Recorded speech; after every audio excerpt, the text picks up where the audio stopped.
Well, I was. It's fine. Only it's time for it. Either, you have point of order.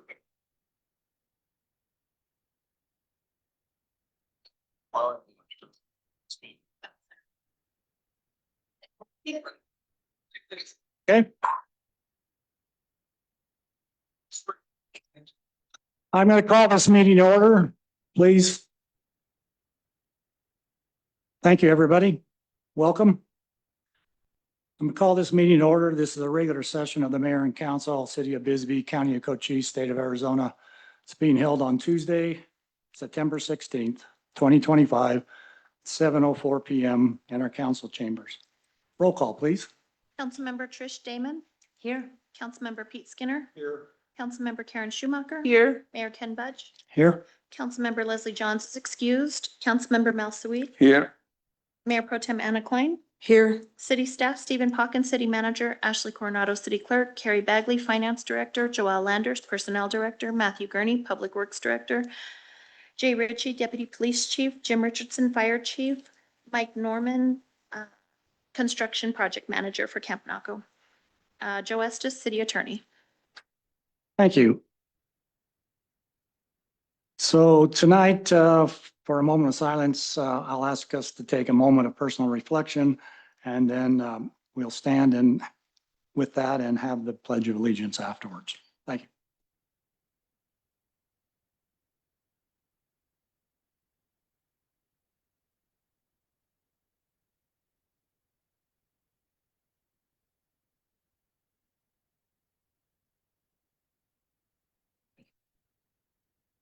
Pledge of allegiance to the flag.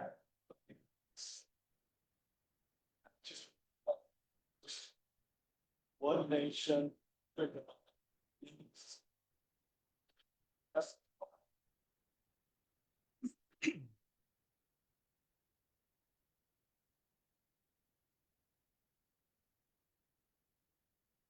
So for tonight, I don't have any proclamations or announcements. I am going to ask a continued call out to people that would like to serve on our charter review. We're slowly getting some people signing up, but we need more. It's not a bad situation. It's kind of fun to have your name on the big charter review. It comes out every 5 years. Okay, with that, I've gone over the sign up sheet.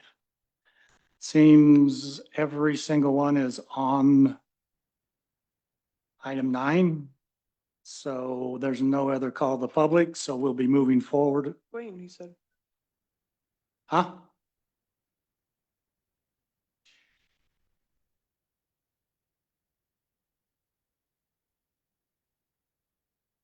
Are we missing a sheet?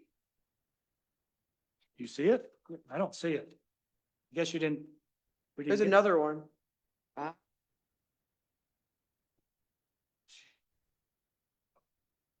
Oh. These are the only 3 I got. Thanks. Uh-oh. That's all right. Thanks, Wayne. This one is after we pulled the sheet, so where's the one you signed on? Oh, there you are. No. No, it isn't. They're on. One that were blue walls. Okay, didn't say call. All right. Come on up. What, So it's Brad. what I am gonna ask everybody that comes to call the public, state your name, and I don't need an address, but if you would like to give your ward residency, that'd be fine, or maybe just a citizen or non-citizen of Bisbee. Bear with me. Like any man in his 40s, I'm kind of ignoring my optometrist and I should need readers, but I need your name first. yep. My name is Dwayne Wallace. I live Ward 1, Old Bisbee, Tombstone Canyon. I've been a resident for over 20 years, county resident my entire life. So this has been building up for a while. And as usual, it's a molehill that makes the mountain, a minor inconvenience that illuminates larger issues with what I believe is the city's lack of leadership, accountability, and professionalism. All these issues start at the top. I do hope that someone takes issue or umbrage with this, or whatever word they would like to substitute, because I believe the city needs new management. The obvious issue of late has been the tourism center, but that's par for the course. The accomplishments that I'm sure they'd like to tout didn't start with them. Those seeds and initial steps actually started well before even Teresa was city manager. Whether it was Camp Naco, workforce housing, or even City Hall, those were done actually while I was here, 2018. Those when the steps where the actual seeds started. But it doesn't matter as long as someone gets their name on the plaque, right? I think it's time we really start looking at finding management who's going to lead us into the future instead of leading us by quite simply antiquated methods and ideas of the past. Some of the issues I've noticed: hiring decisions that have been detrimental to the city, promotions of people who are not qualified, yet a management that seems to rubber stamp everything that staff wants to do, even though it rarely benefits the public. The city doesn't communicate unless it's to show pictures of the building of City Hall or landscapes. We have restrooms that haven't been fixed or opened in over a year in Old Bisbee. However, we have a sidewalk that can turn a Prius into a projectile, and management thinks we need a visitor center on Main Street, when often many of us have talked in Old Bisbee, that's not the best place for it. At any time of day, it's like a Where's Waldo of what road is being closed, because we're not told. And that's actually what kind of spurred this on for me. We've had accidents and we get no notice from the city. We didn't know about the fire until someone else told us about it, the one across the highway. I'm a fan of on-the-job training and internal promotion when warranted, but we have uncertified, unqualified people doing jobs that they shouldn't be doing yet. I'm not saying they won't, they're not ready yet. We have no faith in the police department, little in the fire department, and almost none in public works. It's time that people actually start standing up to change their local government. We can't terminate the contract, but you can. I'm asking you guys to just to review management's contract. I have a whole list of things that I can talk about. That's turned yellow and I don't have enough time. So maybe I'll come back next time. Thank you. Okay, moving on. We'll now go into general business. First order of business will be accounts payable. We have a motion. I move that we pay accounts payable in the amount of $514,074.80. We have a motion, a second. Questions? Start over here. Anything on? Go I just ahead. have one comment. Arts, under the Arts Commission, there was somebody who was paid previously that's on there again. It wasn't I just wanted to double check and make sure we're not going to send out. I'll make note of Okay. it, make sure it's not. Okay, over here. Any Yeah, questions? I have one, page 7. Started, to look at the numbers. Camp Naco, business travel, Jeremy Frick, $402 for mileage. Business related mileage. $402 for what period and what was, yeah. Jeremy. You're driving a lot, I think. Yes, Mike Normand, construction manager for Camp Naco. Uh-huh. I believe that was for a conference that Jeremy, who's the executive director for the Naco Heritage Alliance, the nonprofit that's going to be operating in Camp Naco. He attended a conference in Safford Okay, and drove his personal vehicle there and back. So that was Okay. for the mileage for that. that makes sense. Thank you. Thank you. Anything else? Just actually quickly, I have one too on page 2. It looks like we're still paying for internet, at least it says here for 301 Erie Street. Is that now done? Notified, but I will follow up again. Okay, just want to make sure we're abandoning that place. Yes, I know. All right, we have a motion and a second to approve accounts payable in the amount of $514,074.80. All those in favor signify by saying aye. Aye. Opposed, nay. Hearing none, the ayes have it, so moved. We'll move on to the consent agenda. Consent agenda is items I through J. We have one approval of the minutes, We have an appointment to the Charter Review. We have two acceptance of resignations, one to the Park and Recreation Committee and one to the Police and Fire. We have three park and facility right-of-way use permits and three special event liquor license permits. Anybody want anything pulled? Seeing none, I'll take a motion for A through J. I move to approve the consent agenda items A through J. Second?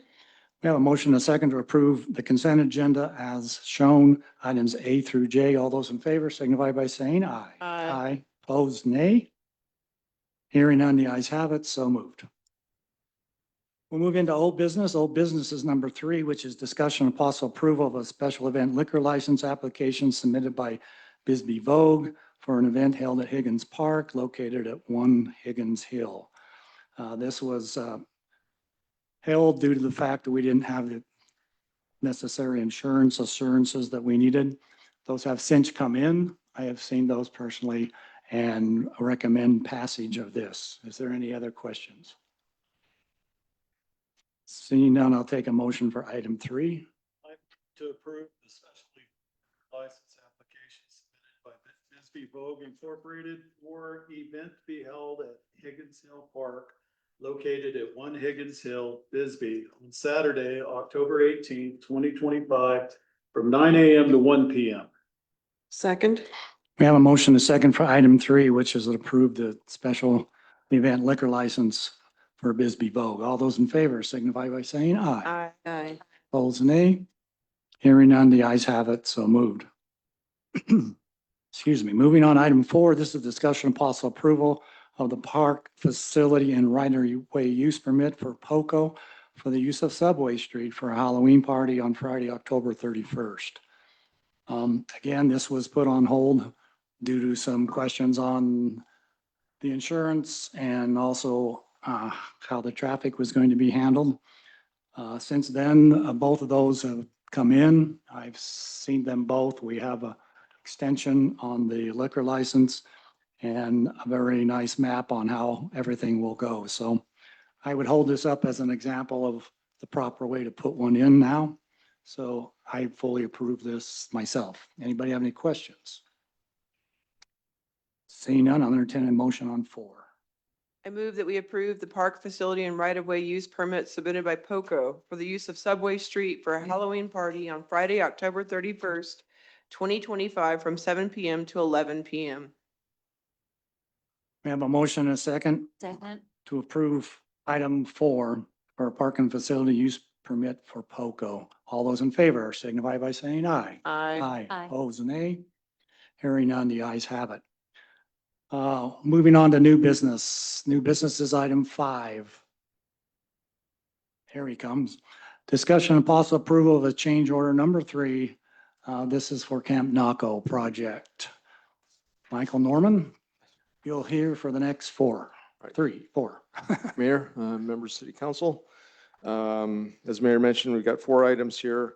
The first 3 are discussing change orders, and then leading up to the 4th item, which is approval of the contract for renovation of the buildings. We're ready to move into that phase. So the first one is change order number 3 with the architecture firm Poster Murto McDonald. And this is a change order here for $11,777.44. This is for the interior design work, including the electrical and mechanical plumbing work to complete Barracks A8. As we received the initial guaranteed maximum price estimates, we found that there wasn't enough money to do all of the buildings.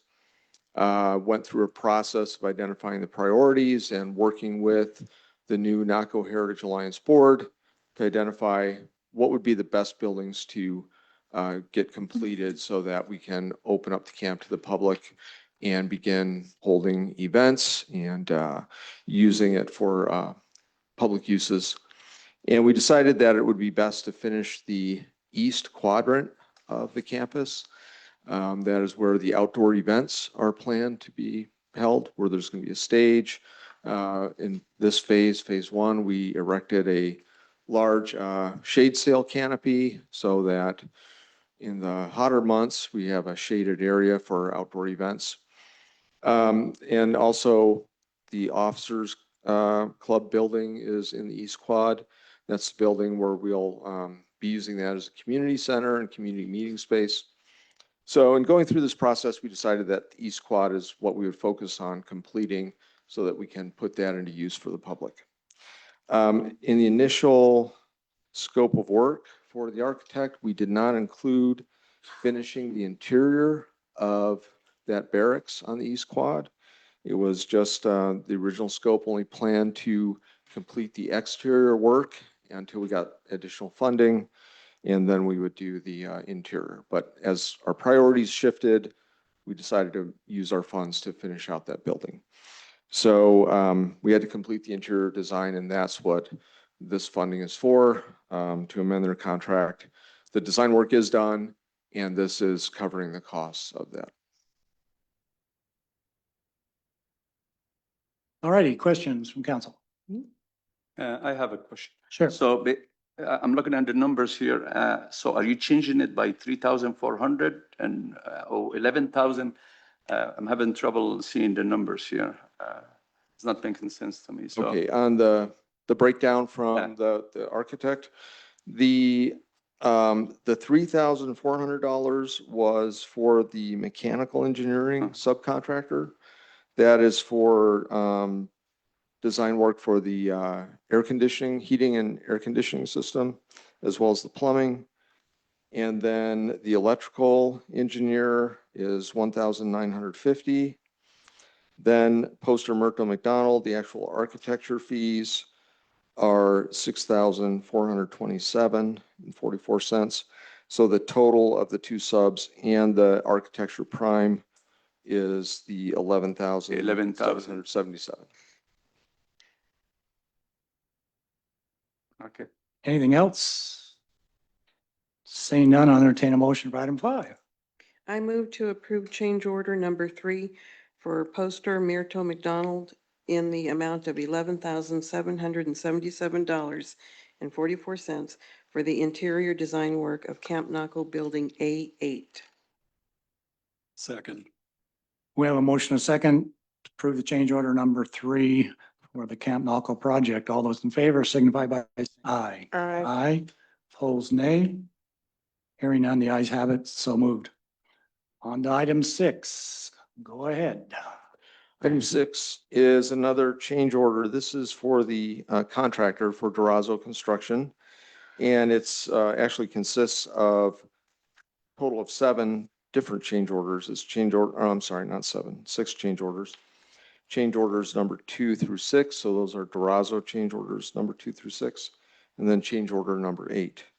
So I asked them, these are things that occurred over the course of the phase 1 construction, which was all the site work, which has essentially been completed at this point. They're finishing up the water line in Newell Street this week. But these changes were mainly for electrical infrastructure. We added a conduit while we had an open trench. We added a conduit for future expansion to building A3, which is planned to be a catering kitchen in the initial phases. But we added that conduit in the event that they wanted to upgrade it, install some additional commercial kitchen appliances to actually have it being a full kitchen. So it's cheaper to do that while you have while the trench is already open. And so that was one of the changes that we added. We added the light poles, which were originally planned to be done in the next phase, in phase 2. We needed to put those into phase 1 because we had to order the light poles to build the concrete bases. And it was better, more efficient to do that in the first phase while we were doing a lot of other concrete work. And that's the $19,383. We uncovered a footer that was in the way of the storm drain, and it was fairly deep in the ground, required some specialized equipment to get that out. And so we had to bring on a Penhall to remove that footer. And that is the $6,665. There were electrical revisions related to requirements by APS. The service entrance was going to be done in phase 2 as well. We moved that into phase 1, so there were just some additional conduits that had to be put in there. That's $37,349. The water line, storm drain, grading, and footers. The water line in Newell Street, we thought that the water line terminated at one point. The water company didn't have accurate plans showing what was there. Blue Stake didn't identify a water line that was there. So we thought we had to put in about 240 feet of water line that once they went out there and started digging, they found the water line. So we actually don't have to put that in. So that amount is going to be pretty significantly reduced. We'll get about, I think, $18,000 back on that. So at the time that we put the change order in or the memo to council, we didn't know that the water line was actually there. So we've discovered it since then. And so that's going to save us quite a bit of money. Then KE&G had to remobilize to install that water line in the street. That was because we got held up with getting the Department of Environmental Quality permitting completed, and that kind of delayed us a couple months. So they had to come back out to finish that work, which they're doing this week. We also had some credits back for permitting that we did that was originally included in the estimate, and some electrical wire that wasn't installed in phase 1, but will be installed in phase 2. So that's kind of just a whole laundry list of changes that we encountered in phase 1.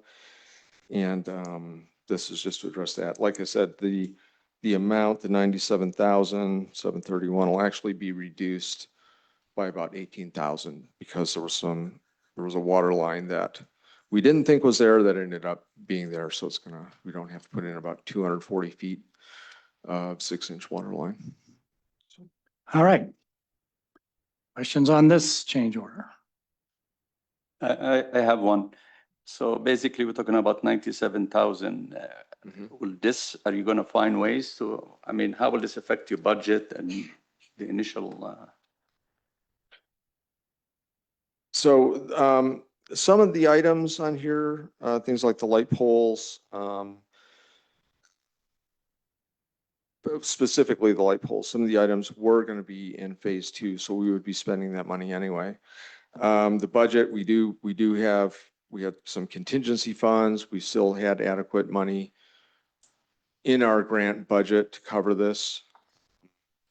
And we're still also on the phase 2 contract, that budget, I've kind of held back about $300,000 for things that we still need to do that are outside of what the contractor is going to do. And in that amount, I reserved funds to cover this change order as well. So, okay. So we're watching the grant funds and the budget pretty closely to make sure that we're not going over. short. Okay. Yeah. I guess I just want to make sure that I understand. So these are just the changes from the initial that was approved. Is that? Yes, correct. Yeah. That's what I get. All right. Yeah. Thanks. That's change orders. They're a pain, but they happen. All right, we have a motion and a second for item 6, which is approval of the change orders number 2 through 6 and number 8 for the NACO project. Can I have a motion? I move to approve change orders 2 through 6 and 8 with Durazo Construction in the amount of $97,731. Second. We have a motion and a second to approve change orders 2 through 6 and 8 for the Camp NACO project. All those in favor signify by saying aye. Aye. Aye. Opposed, nay. Hearing none, the ayes have it, so moved. On to number 7. This is a good one. Yes, item number 7 is another change order, but this one is a deductive change order. So this one, as we went through the construction process, there were items in the original contract and the original budget that we determined would be best to wait until after the buildings, the construction on the building rehabilitation was completed. For example, there was an allowance of a little over $10,000 in the original contract to install the flagpoles. We received some additional funding later or during phase 1 to design kind of an upgraded flag pavilion and add another flagpole. So we decided we would not do the flagpoles yet in this phase, and we're going to do a nicer design for a flag pavilion. That'll be built in phase 2, which you'll be hearing the contract on that next. So basically, we just pulled this money out of the phase 1 contract. We'll be putting it in phase 2. Same with the landscape and irrigation. Rather than install the landscaping now, we decided we'd wait till the buildings were done. That way, there's not as much construction activity to kind of run over the plants and things like that. So, so we're waiting on the landscaping till the end of the project. And again, pulling that budget out of phase 1, it'll be in phase 2. Same with the installing the shade sails, the rainwater harvesting tank. There's a rolling gate at the entrance, and then there's 940 feet of concrete sidewalk that we didn't put in because the construction vehicles still need to access portions of the site, and they'd be running over that sidewalk and possibly damaging it. So we decided we'd wait until that work was done, then we would put those sidewalks in. So what we're doing essentially is taking that $317,000, taking it out of the phase 1 contract, and then it's going to be going back in that scope of work and that budget. It's going into the phase 2 contract, which is the next item on the agenda. So we want to close out phase 1, kind of keep that clean. Don't want to have a bunch of loose ends hanging around. So we're going to take those items out, close out that contract, put that budget and those items in scope for phase 2. So this is just cleaning up the contract. Okay, questions? I have a question. Okay. Okay, so with us doing this now, will we then have to come phase 2? Will you bring it, does he have to bring it before us again to approve it, or are we essentially doing that now? You will be doing that. The next item on the agenda is the phase 2 contract, and that contract will have all of these items. Okay. So it will be spent right away in a few minutes. Yeah. It comes and it goes. Wait a couple of minutes, it'll be gone. All right, any more questions? Seeing none, how about a motion? I move to approve the deductive change order number 7 with Durazo Construction in the amount of negative $317,029. Second. We have a motion and a second to approve change order number 7 out the Camp Naco project. All those in favor signify by saying aye. Aye. Opposed, nay. Hearing none, the ayes have it, so moved. Moving on to your last one, item 8. Go ahead. Okay, last but not least for Camp Naco. This is the guaranteed maximum price contract for Durazo Construction to do the rehabilitation of several of the buildings on the site. As I mentioned, this will complete the buildings on the East Quad, as well as the exterior work on building A2, which is in the West Quad. We got the original numbers, original budget. I think, let's see, it was back in, I think maybe May, it was several months ago.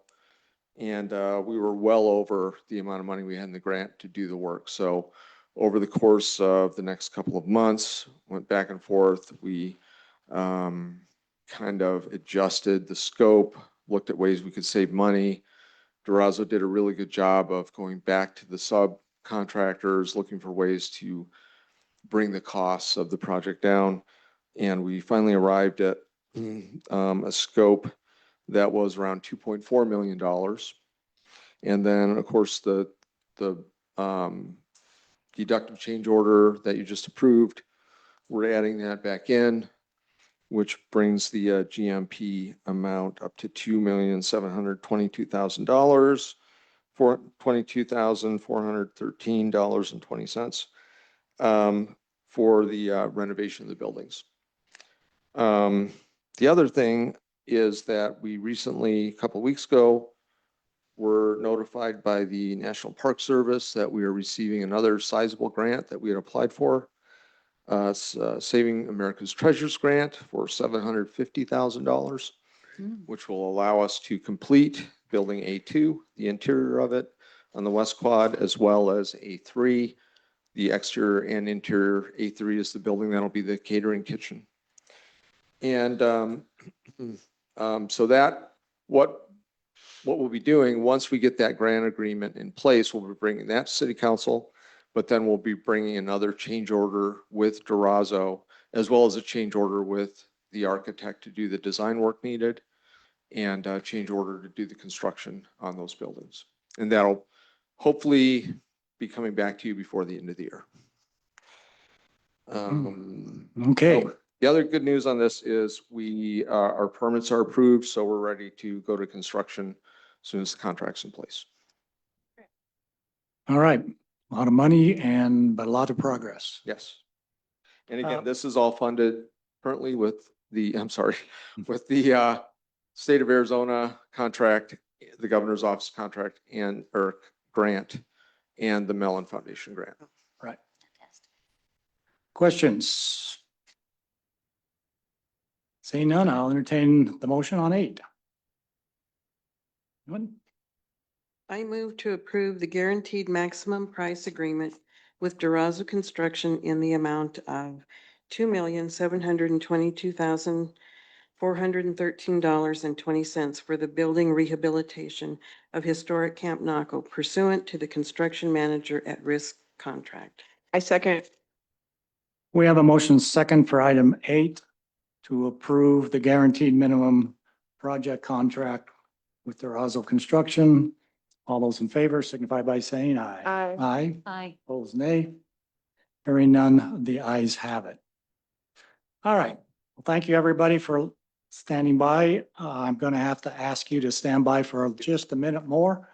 I'm making a motion now to go into an executive session to confer with our city attorney.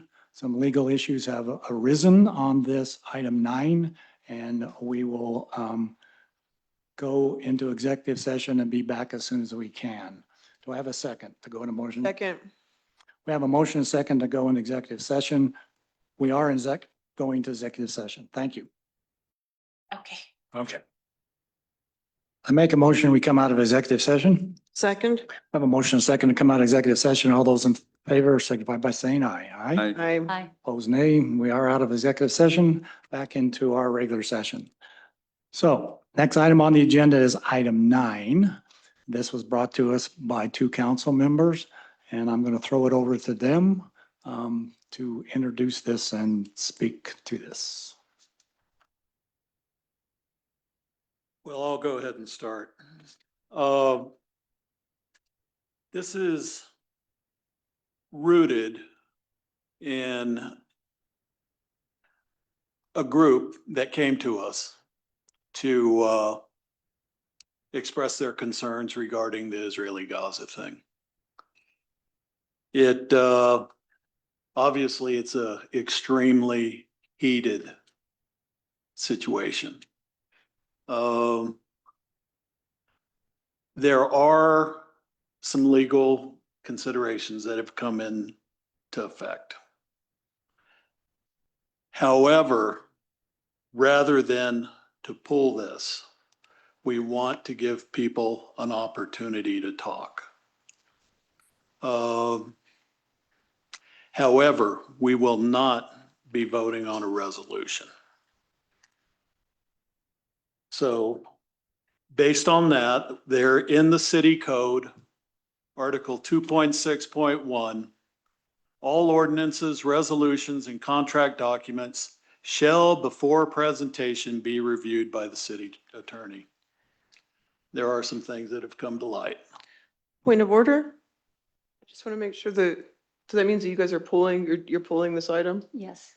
We're pulling this item, however, with the opportunity for the public to voice their concerns of those people who have signed up. So that's the chair's decision. Because this item has been pooled,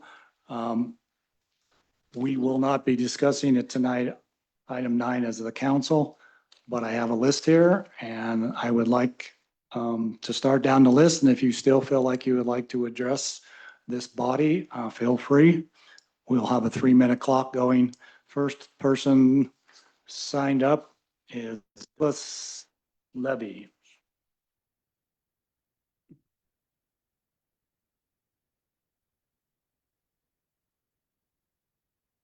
I just want to say, my name is Douglas Levy. I am from Tucson. I am not a resident or domiciled down here, if that makes a difference.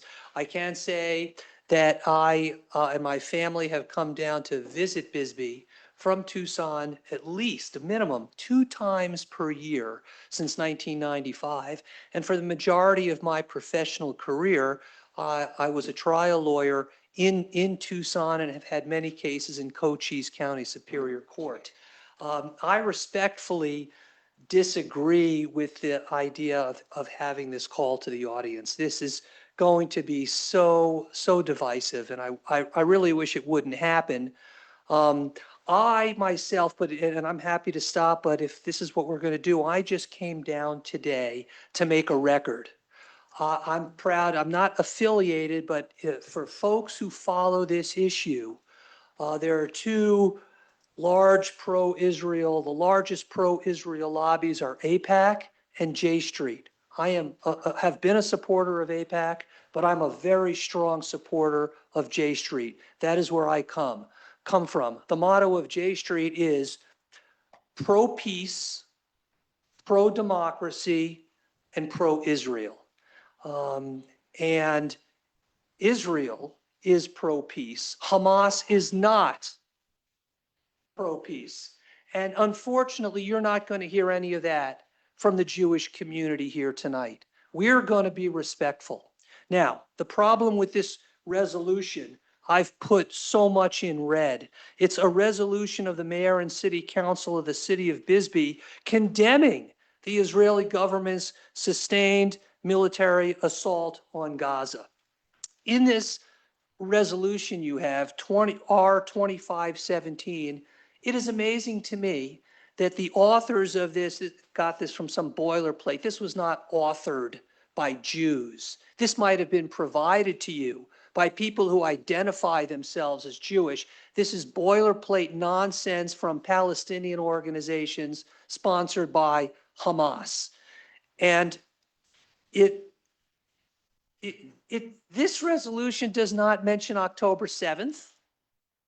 It does not mention Hamas.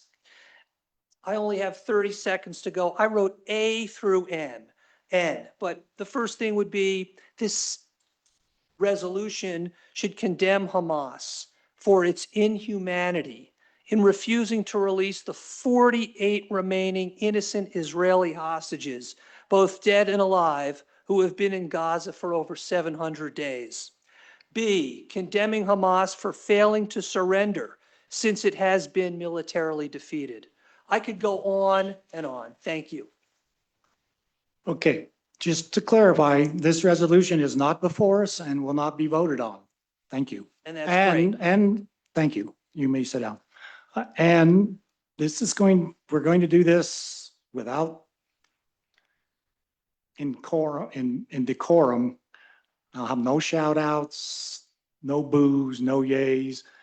If that happens, I'm going to stop this and I will ask that person to please not do that again. A second time, I'll ask them nicely to leave. And my sergeant of arms we'll be glad to hold the door open for you. So we're going to be very calm about this. It's our choice to let people talk on both sides of the issue. I could have just adjourned this meeting and all gone home. But to me, you all showed up for a reason.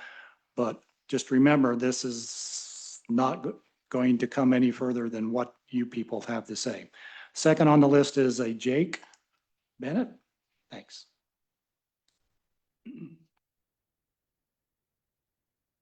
Thank you, Mr. Mayor, members of the City Council. My name is Jake Bennett.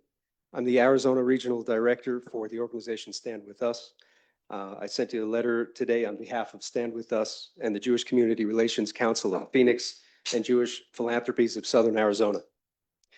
And I'm going to read it here to you today. It's a two-pager, but I know many of you didn't get a chance to see it. So, dear Mayor Budge, members of the Bisbee City Council, the undersigned organizations write collectively to urge the City Council to reject the proposed anti-Israel ceasefire resolution. This resolution is one-sided and divisive, lacking a broader and balanced perspective on the conflict. It implicitly defends the position of Hamas, an anti-Semitic and genocidal terrorist group, fails to uphold human rights universally, and disregards Israel's legitimate right to life and peace. As representatives of our communities, we believe such a resolution is outside the City Council's appropriate scope, which should remain focused on local matters rather than complex international conflicts.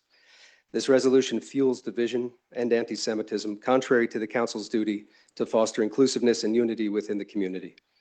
The resolution's language mirrors materials circulated by a group that was, quote, happy to see the October 7th massacre by Hamas. I'm referring to CARE. There's links in the letter that I sent you. You can read this resolution there. It was also promoted by the anti-Israel BDS hate movement, whose executive committee includes Hamas on it. This resolution notably omits any call for Hamas to lay down its arms and leave power in Gaza, steps that even the UN General Assembly and Arab League have acknowledged as necessary for peace. The resolution fails to acknowledge Hamas's repeated refusals to accept ceasefire proposals and its declarations that it will continue to pursue Israel's destruction and the genocide of the Jewish people. As a result, the resolution ignores the defensive nature of Israel's war efforts. Moreover, the resolution disregards the fact that on October 6, 2023, a ceasefire was in place and that it was broken by Hamas, which continues to launch missile and terror attacks against Israel. It also overlooks the broader regional context of a coordinated multi-front war involving the Iranian regime and its proxies across several countries, as well as Egypt's significant and unauthorized military presence in the Sinai Peninsula, and ongoing concerns about arms smuggling to Hamas from the Egyptian territory. The other armies surrounding Israel are Hezbollah in Lebanon, ISIS, Al-Qaeda in Iraq, in Syria, and Iran itself, and the Houthis in Yemen, who continue to fire missiles. But for some reason, this resolution narrows in and focuses just on Gaza and focuses only on Israel, not on Hamas. With regard to food aid and humanitarian assistance, the resolution unfairly places blame on Israel while ignoring clear evidence that Israel has facilitated deliveries of over 2 million tons of aid, while Hamas has systematically stolen UN aid intended for Gaza. Hamas has sold this aid at inflated prices to Gazan residents, enriching itself by as much as $500 million and using these funds to sustain its ongoing effort. Moreover, Hamas has been responsible for shooting and killing Gazans who attempted to receive aid directly. Over the years, Hamas has embezzled more than $20 billion in aid. Half page left. All done? Thank you. You may Thank you. forward that We have it. again if you like. All right. Next person, Jonathan Breakston.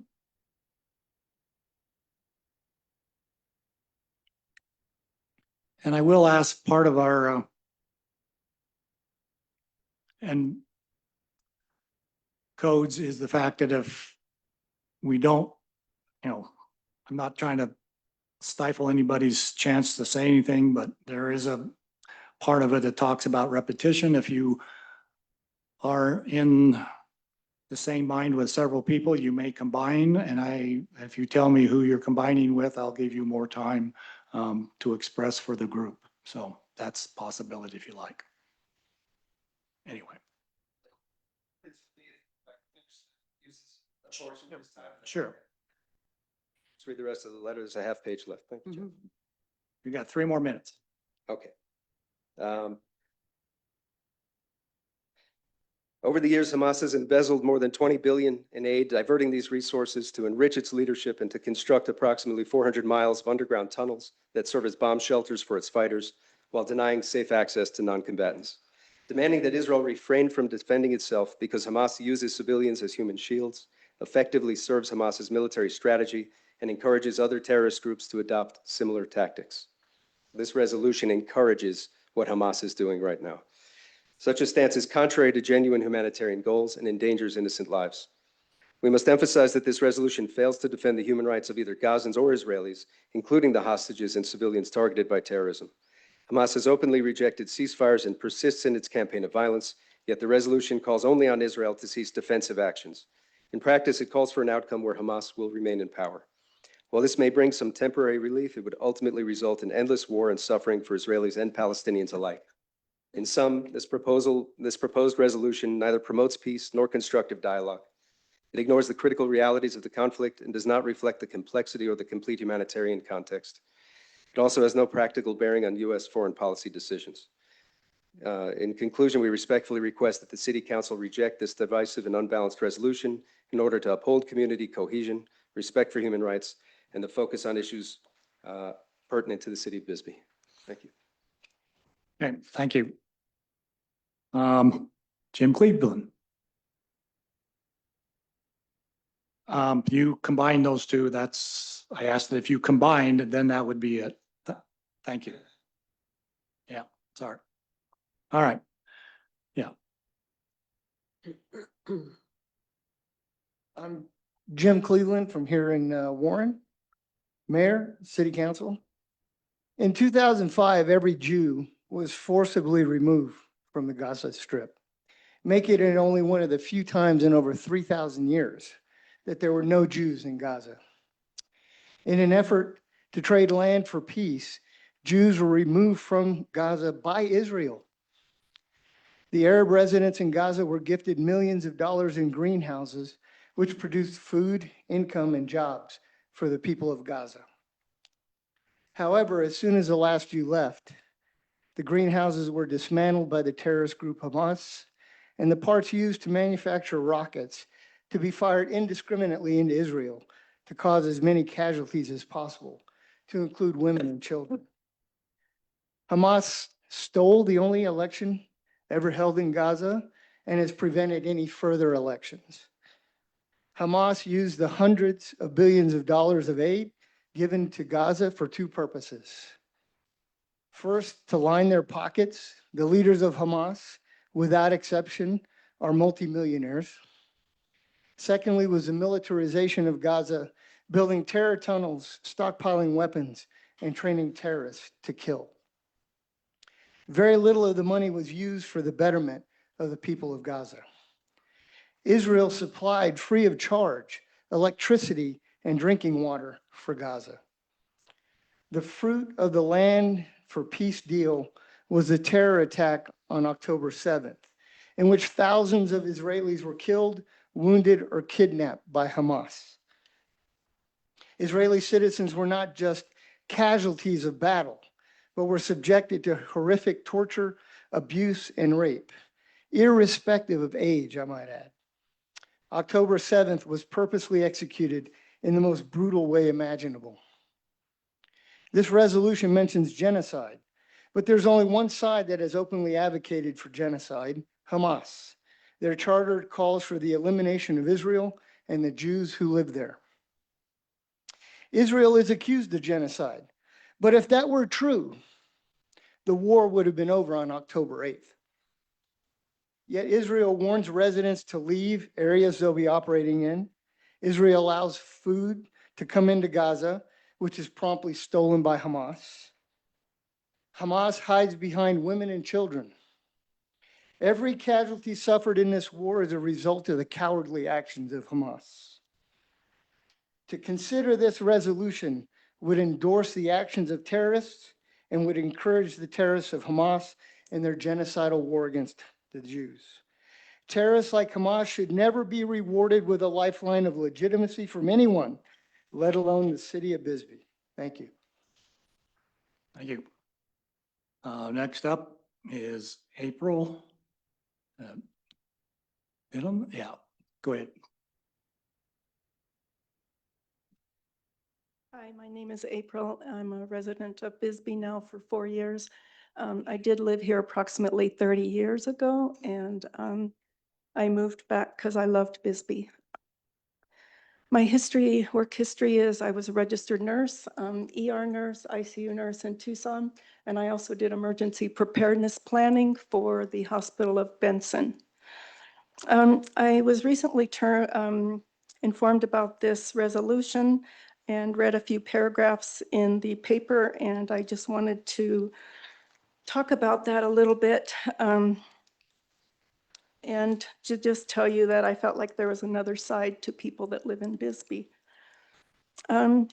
When I first moved here 4 years ago, I just thought it was so cool to be back in Bisbee. I almost got in an accident at this 4-way stop sign here in Warren. The person that I almost hit threw up this sign, the peace sign. In other words, they were saying peace to me. I do that now. And I always saw Bisbee as a hippie kind of place, a welcoming place for whoever could live here and everybody could get along. Mr. Robinson's paper, I'd like to refer to a few of the paragraphs in there.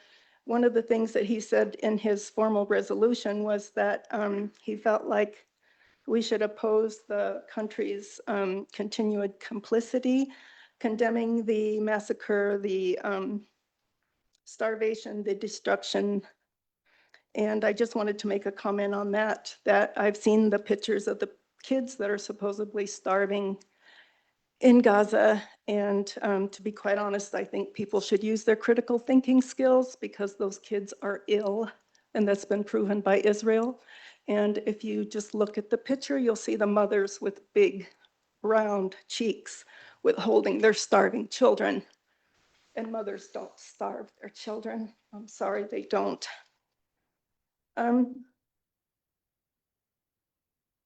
He also stated in the couple paragraphs down to take a stand on a vital matter of morality. And I just want to know, if you adopt this resolution, what is your definition of morality? Because it's sure not mine. I saw the video of what happened on October 7th. And from a nursing point of view, I could probably say it, but I can't say it in this community of what happened to body parts, what things were shoved in body parts of kids and families burned alive. But he wants to call that morality.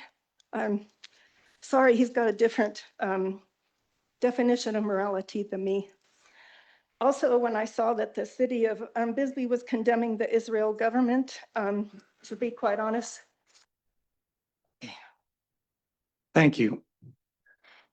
Just to say again, we are not adopting this, so this is not going to be adopted. Just thank you.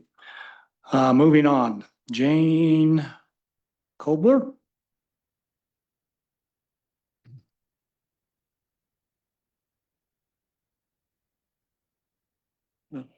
Okay.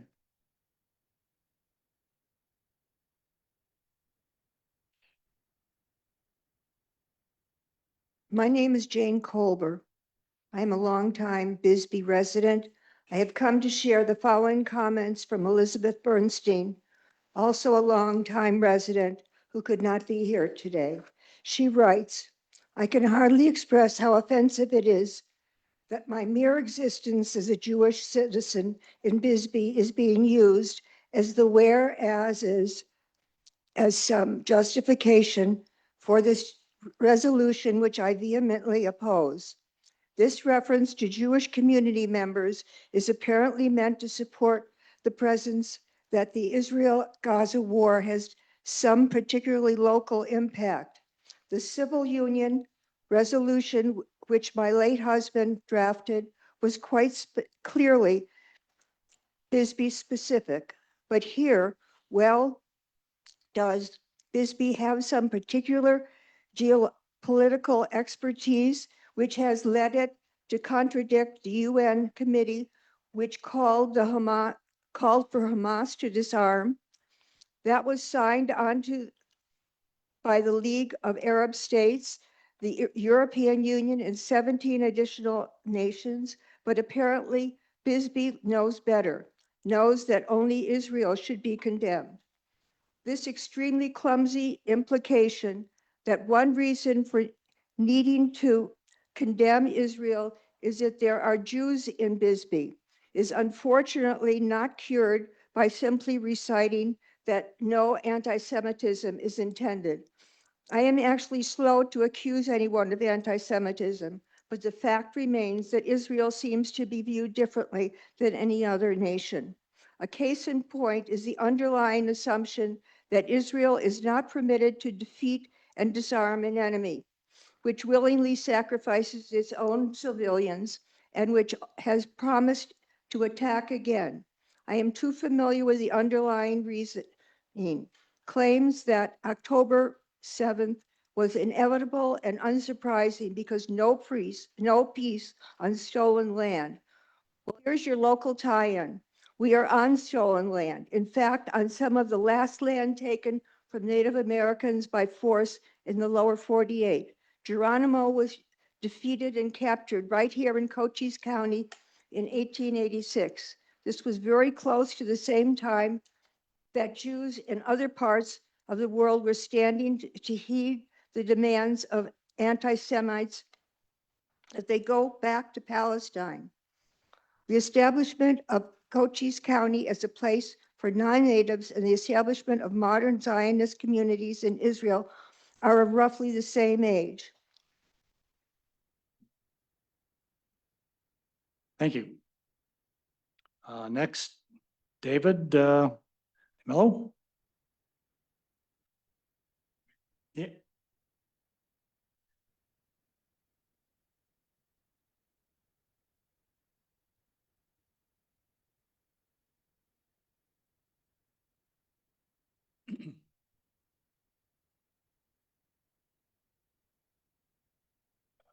David DeMello. I'd like to speak to this issue from perhaps a historical perspective. Hamas is a derivative of the Muslim Brotherhood. The Muslim Brotherhood has been banned in most of the Arab world. Okay. Now,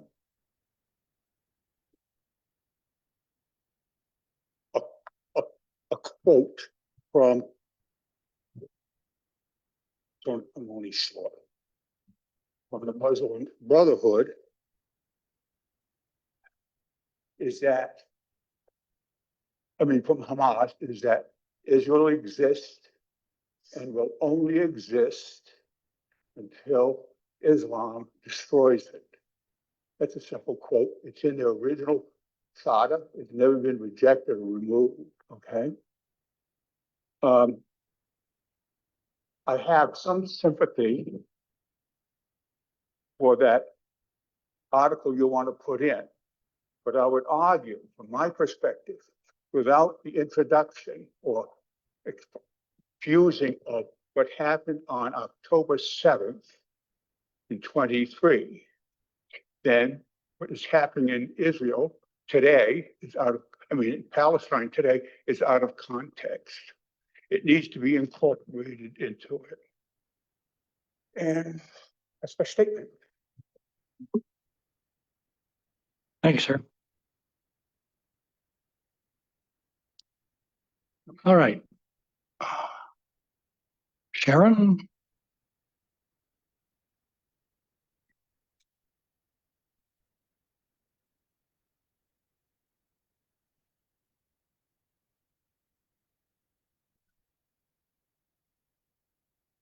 My name is Sharon Strawn. I live 502 Hermosa Place in Bisbee, Arizona. Good evening, Mayor Budge and City Council. Why should the residents of Bisbee weigh in on the genocide that the Israeli government is waging on the Palestinian people in Gaza? Well, for one, we have passed non-city business resolutions before. Notably, in 2013, our City Council passed a resolution making same-sex unions legal in Bisbee. Also, it is our tax money that goes to pay for the bombs that are being dropped on innocent Palestinian civilians. Our dollars are supporting the government that is blocking aid from entering Gaza, causing mass starvation. And even though our city government exists primarily to deal with city business, it also provides a way that our Bisbee voices can be heard about issues that are important to us. Some people say that we should focus our energy closer to home, that there are so many dire issues here that need to be addressed, that it is too much to weigh in on what is happening halfway around the world. I disagree. I cannot close my eyes to the humanitarian tsunami taking place in the Gaza Strip, and I hope the rest of us can't as well. We absolutely condemn the attack carried out by Hamas against innocent Israeli citizens on October 7th. But at this point, can we continue to support the slaughter and starvation heaped upon the Gazan people? 1,200 people died on October 7th. Nearly 65,000 Palestinians have died in Gaza so far, and the bombs are still falling. Do we really need or want to be a part of this senseless slaughter? Thank you. Thank you. Elliot? Is it Fitzgerald? Ooh.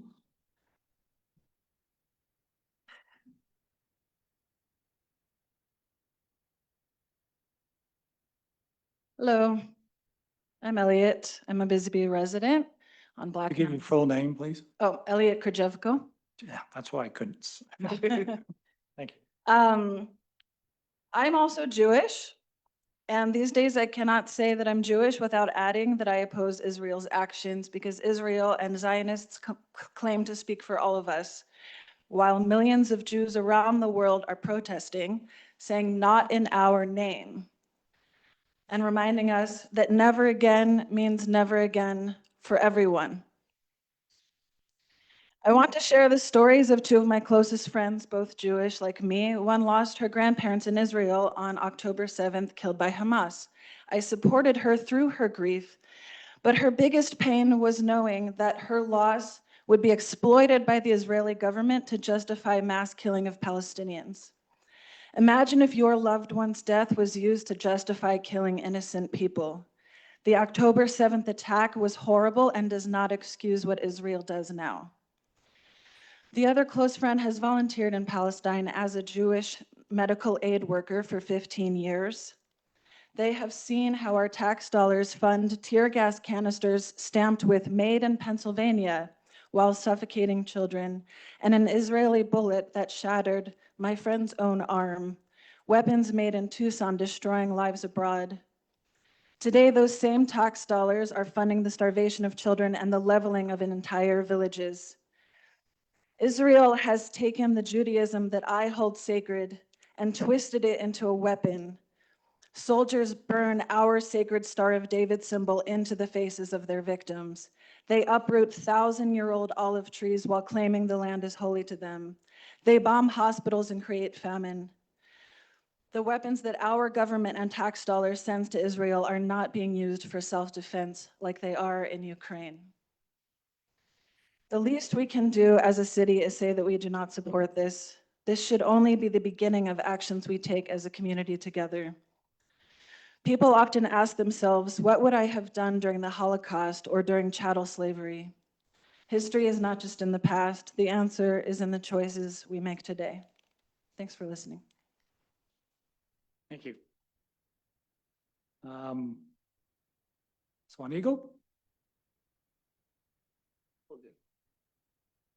If I butcher your name, please just fix it. Sometimes it's hard to read the writing. I'm Swan Eagle Fitzgerald. I am a resident of Bisbee, and I have a friend in Palestine who not only writes to me, but sends photos taken of children who lose their limbs right as it happens. He shares with me what he and his family are experiencing firsthand. As we meet today, civilians in Palestine are facing a devastating humanitarian crisis. As of yesterday, 425 Palestinians have died from starvation due to Israel's purposeful prevention of food access. Others are assassinated, including children, attempting to attain food at so-called aid stations. The scale of suffering in Gaza and the West Bank, supported in part by US military aid, is beyond comprehension. This is not only a tragedy overseas.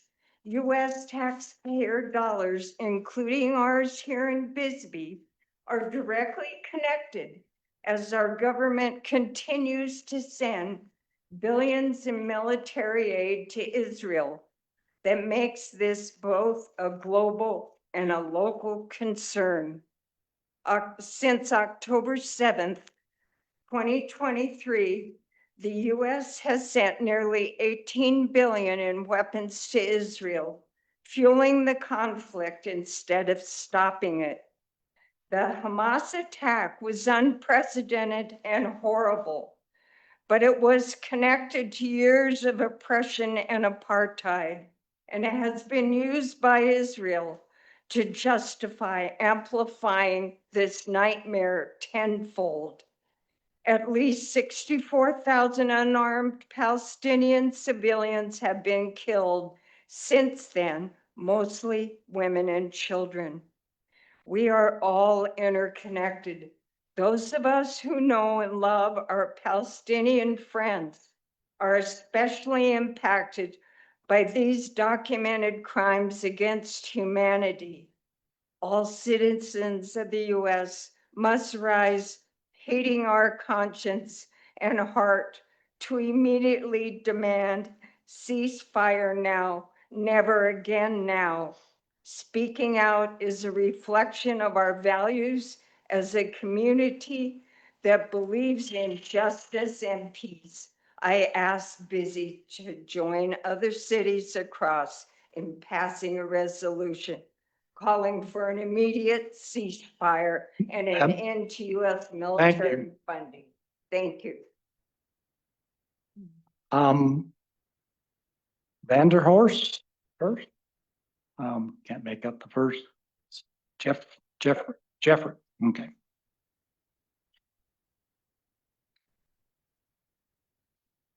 Jeffrey Vanderhorst. I live up the hill in Warren here. Good evening, Mr. Mayor and City Council. And thank you for the opportunity to speak tonight. As I said, my name is Jeff Vanderhorst and I'm a relative newcomer to Bisbee. I'm here tonight to voice my support of the proposed resolution. I moved here from Toledo, Ohio, just about a year ago, in fact. And coincidentally, Toledo, Ohio passed a very similar resolution in February of 2024, as have many other cities across the country. One of the things that drew me to Bisbee was the level of concern and compassion and a sense of justice displayed by the people of Bisbee and directed towards others. What has happened and continues to happen in Gaza is one of the worst atrocities man has perpetrated on his fellow man. Thousands of innocent Palestinians have been killed and thousands more are facing starvation as a result of the continuing bombardment and the blockade imposed on Gaza. Passage of the resolution before us tonight will not in itself put an end to the suffering, but it will add the voice of Bisbee to the ever-growing chorus of others around the country and indeed around the world who are decrying what we are witnessing. At some point in time, what is taking place in Gaza will come to an end. And that fact raises the question, which side of history do we want to be on? I am reminded of a quote by Edmund Burke, an 18th century philosopher and politician, who stated, The only thing necessary for the triumph of evil, and this is evil, is for good men and good women to do nothing. Thank you. Hey.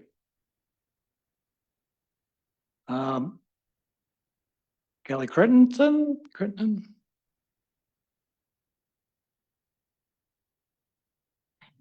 My name is Kelly Crittenden. I'm a proud resident of Bisbee for 5 years.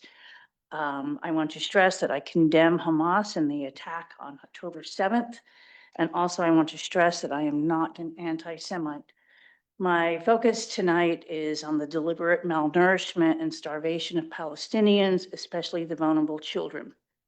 Netanyahu's government has deliberately blocked aid for over 11 weeks. That's almost 3 months in Gaza in the springtime. Now a little nourishment is trickling in, but unfortunately a lot of that is too late because once children are malnourished, there's a few stages that they go through where it's permanent damage or death. First, the body burns its fat, and then it burns its muscles, and then it burns its organs, thus making any minor illness or infection death. Then they become extremely skinny or bloated with literally no energy to eat any food that is available. And at this stage, that's not enough. They need special food to live. Hospitals are being bombed, and the few doctors who haven't been killed are overwhelmed. Even if they are saved, the children suffer consequences of permanent brain and organ damage. Netanyahu's government denies the starvation and calls it an outright lie. Starvation should never be used as a weapon. The fact that we are funding this genocide is wrong, evil, and disgusting.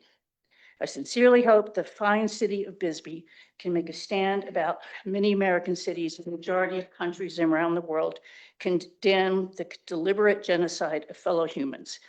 Let's remember silence is a choice, and in the face of children starving, silence is not one we can afford. Let the citizens of Bisbee and the world stand for compassion and the simple right of every child to eat and live. Thank you. Thank you. Meg.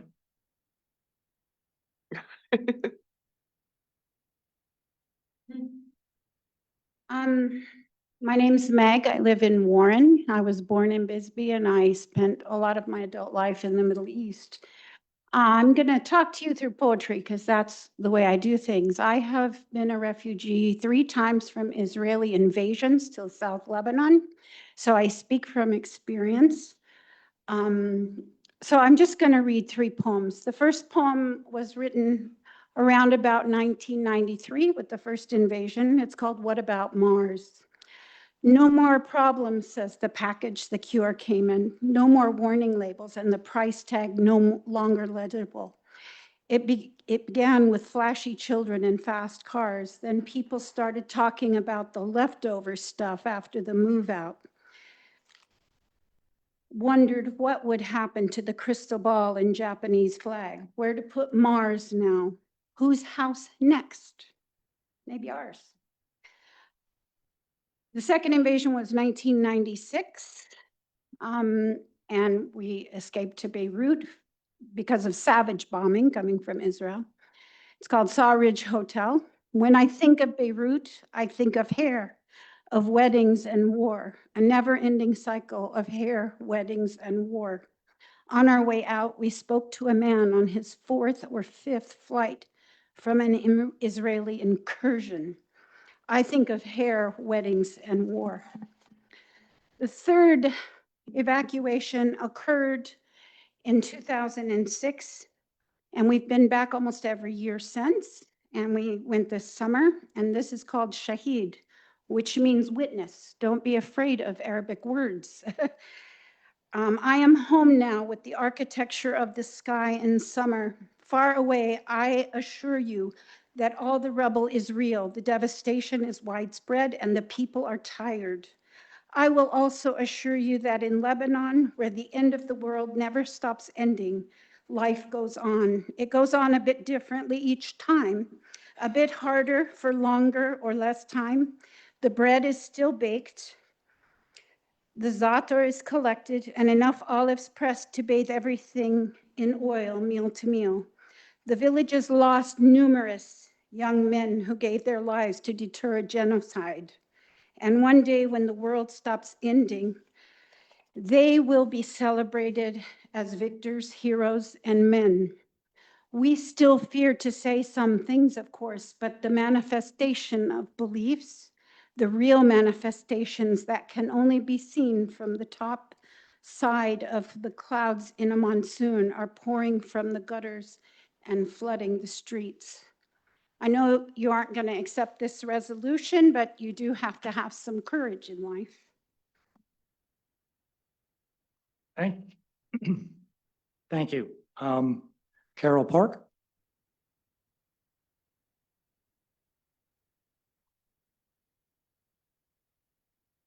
I'm Carol Park and I'm from Ward 3, and I was not expecting the switch of the agenda tonight. And so my notes may not be completely what they would have been otherwise. More and more Americans are becoming aware of and horrified by the actions of the state of Israel against the Palestinian people in Gaza. As Israel's bombing of Gaza and restrictions on effective aid to the starving people in Gaza continue, we are becoming aware that Israel's actions do indeed constitute the definition of genocide as it has been accepted by the organizations we've always respected throughout the world. Our country provides most of the bombs, munitions, and arms that Israel is using in Gaza. Our government has not demanded that Israel stop the mass killings. It has not demanded that Israel end the blockade of food, vital medical equipment, water, and other critically needed supplies. Our government and our political parties have been reticent in calling for the end to our involvement in the genocide. But as the realities of the bombings and the blockade are increasingly shown on TV and in the news, the public is becoming more informed and opinions are changing. The tide is turning. A recent poll shows that 60% of Americans want the U.S. to stop sending military aid to Israel for use in Gaza. The public is becoming increasingly aware that by providing the armaments used in the genocide, we, you and I, with our tax dollars and our being citizens of this country, are at the least complicit in the genocide if we don't call for our government to stop providing the arms that are used in it. By passing this resolution would have been that we could have told the world that our community wants our country to stop sending arms intended for use in Gaza. We can join other cities across the country. There can be no justification for killing many tens of thousands, well over 65,000 at present count, of civilians, 20,000 of them children, almost all of them innocent of the actions on October 7th. There can be no justification for starving an entire population. The resolution before you was to be an opportunity to declare that now is the time for Bisbee to insist never again, because never again is now. And I think that if there are any issues having to do with anti-Semitism, you will find most of, not all of us, fighting just as hard against this as we are trying to fight for the children and the people innocent in Palestine. Thank you. Thank you. Julie.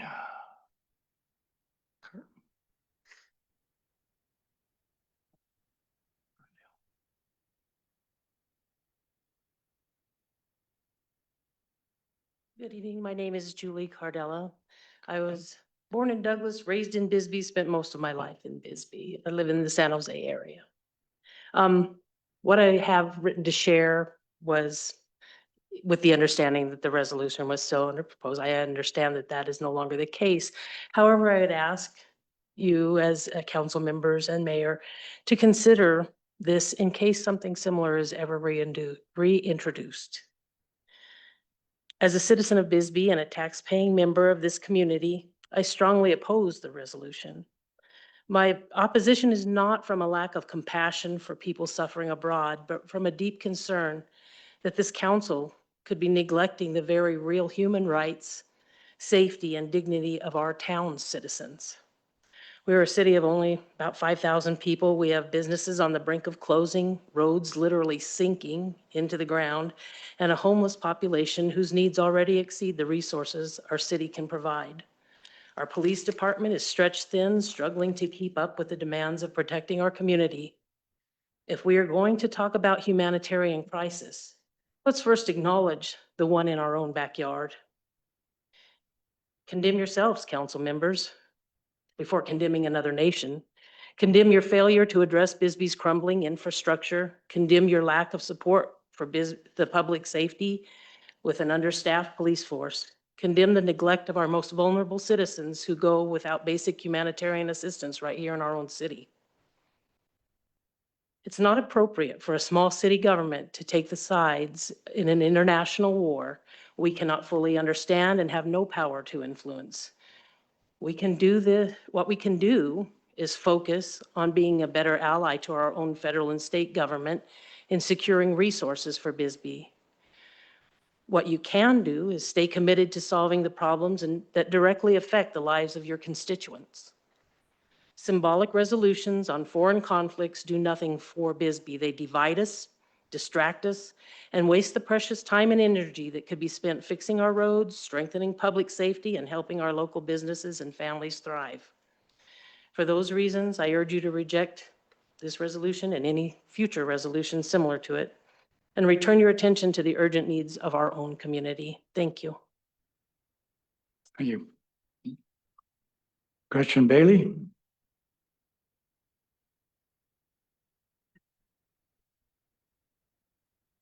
Hello, my name is Gretchen Bailey. I'm a resident of Ward 1.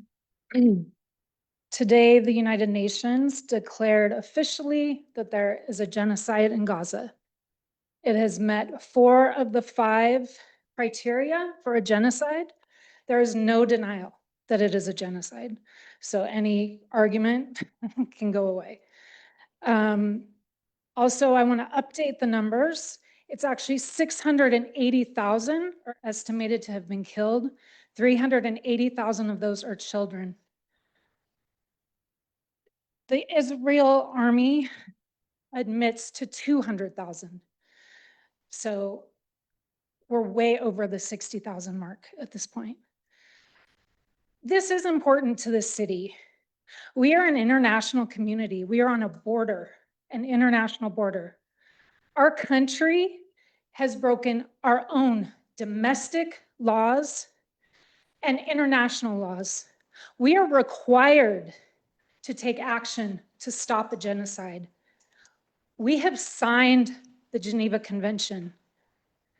We are not only breaking it by doing nothing, we are funding it to the tune of $17.9 billion.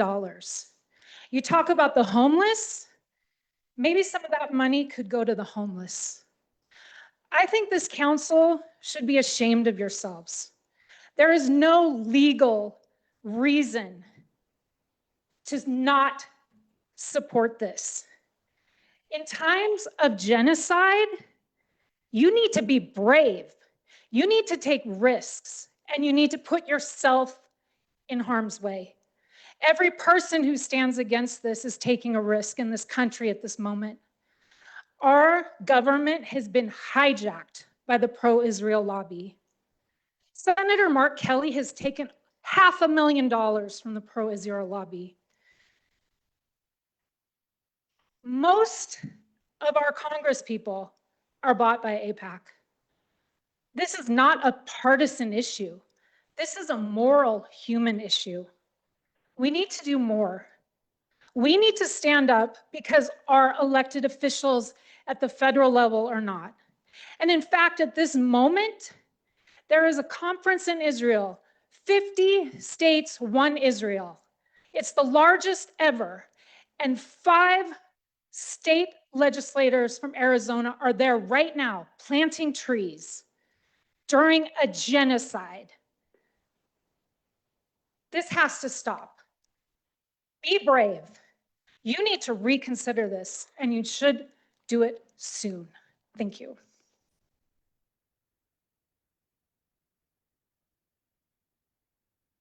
Okay, moving on. Rabbi, and I can't make out your first name there, sir. Starts with a B, E-N. Oh, thank you. Zion. So my name is Rabbi Ben Zion Shemtov, the only Jewish rabbi in Cochise County. And the first thing I want to say is thank you for taking this off the agenda. I was pained and hurt by the fact that it was put on to begin with. And let me explain to you why. As the only rabbi, my job in the community is to ensure and facilitate the ability for every single person to feel welcome at home, whether it's in the synagogue or whether it's in someone's home or office or place of business. And through such a resolution, the only thing that could take place is division. We don't discuss anything of politics in our synagogue because we want to ensure that everyone feels welcome. So I just want to be very brief. There's a Hasidic teaching that if God put you in this world at this specific time, in this specific place, it's because you have a mission over here. And if we are able to focus on our mission over here, we're in our community, where we could bring the godliness into the world in our corner, we could do what as a ripple effect throughout the entire world. So I want to thank the mayor and the body of the city council for pulling this off the agenda, and thank you, everyone. Thank you. Onward, Kelly Critton. Very spoke. You good? All righty. Jay Culp? Just Jay. Good evening, Mayor and Council. I honestly thought when I signed in, I was just signing in to verify my presence. So I have no formal speech prepared, but I want to thank you for allowing the community to express their opinions on both sides.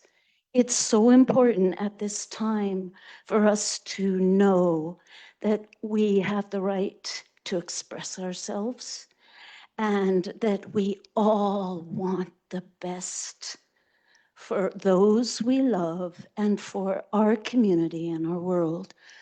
I am an Old Bisbee resident. I have owned a house here for 30 years. And I know that one of the most important parts of quality of life, wherever it may be, is tolerance.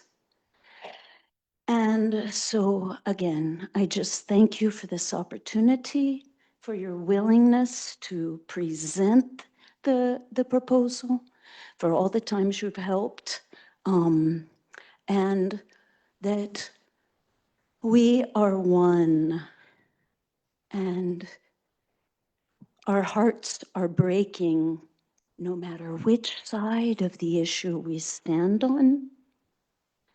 And I hope that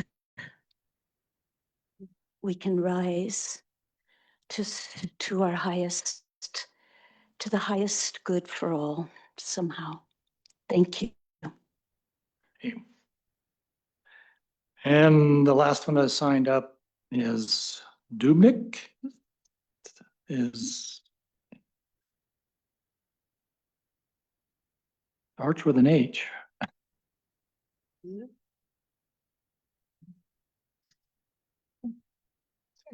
Have to adjust this to my height. Okay, State your name. I'm Halise Dubnik. I've lived in Bisbee about, I don't know, 10 years now. I am Jewish and I have friends in Israel. And I understand, I want them to be safe and they want to feel safe just as much as the people in Gaza want to feel safe. And what I've learned from a young age, from having Jewish ancestry killed in the Holocaust and the history of Jews being persecuted through history, is that, I try to work toward nobody being discriminated against, nobody being killed for who they are or targeted or genocide for anybody, for any group. And also disagreeing with the government's actions doesn't constitute hating that country. It doesn't mean we're not patriotic. I think we need to stand up and speak when we don't feel like something is right.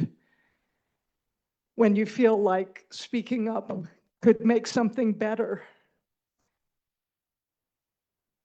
And to advocate for a better solution where all people can feel safe on both sides and their needs for food, healthcare, basic necessities, and life can be fulfilled.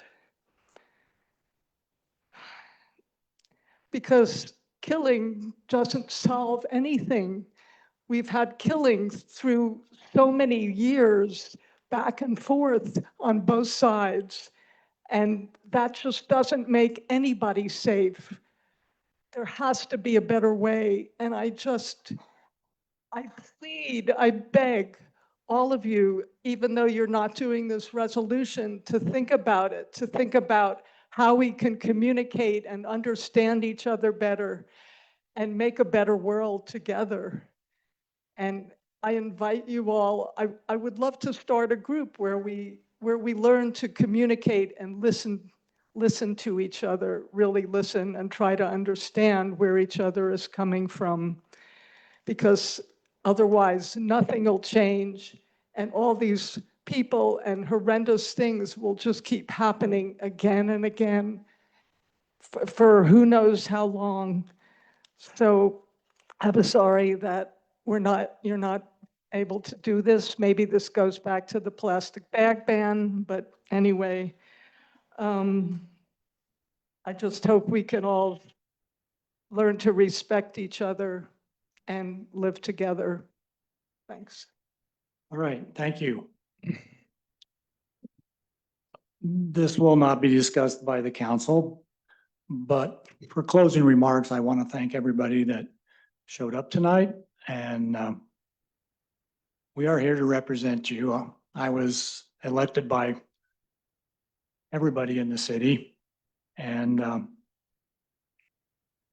other ones are elected by their ward, but their vote counts the same for everybody in the city.